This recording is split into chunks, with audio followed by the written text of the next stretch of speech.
Esa proclama es patria o muerte. His image graces T-shirts, posters, and flags worldwide, the face of rebellion, resistance, and revolution.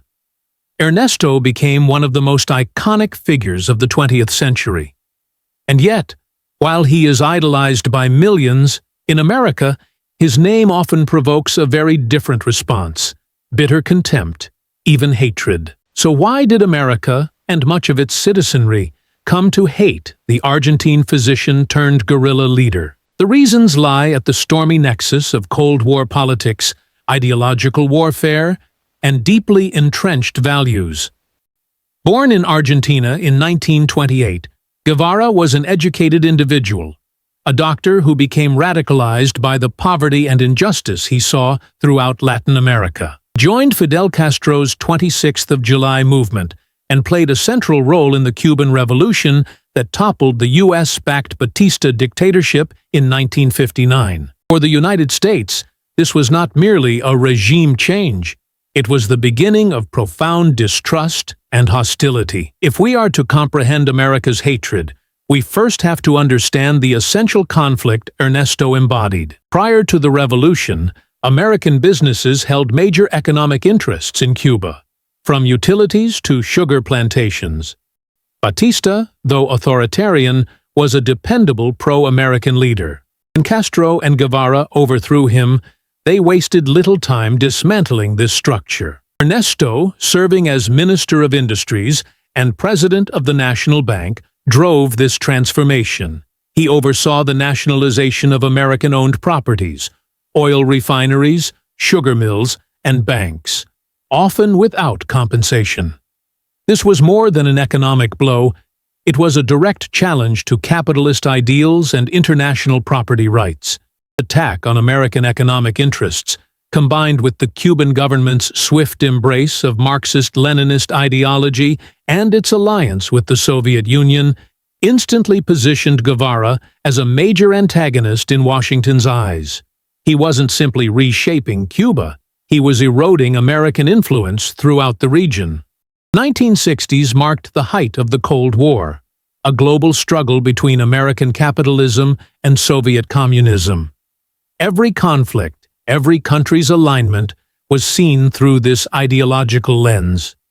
Cuba, just 90 miles from Florida, becoming communist was a strategic catastrophe for the U.S. Ernesto wasn't just symbolic.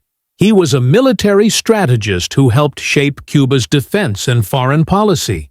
He played a critical role in repelling the CIA-backed Bay of Pigs invasion in 1961, an embarrassing defeat for the U.S. Even more provocative, Guevara was a hardliner during the Cuban Missile Crisis in 1962. He supported launching Soviet nuclear missiles at the U.S. in case of invasion, a stance that disturbed even Soviet leaders. For America, this wasn't ideological disagreement. It was a genuine threat to national security and millions of lives. Outside Cuba, Ernesto championed the idea of exporting revolution.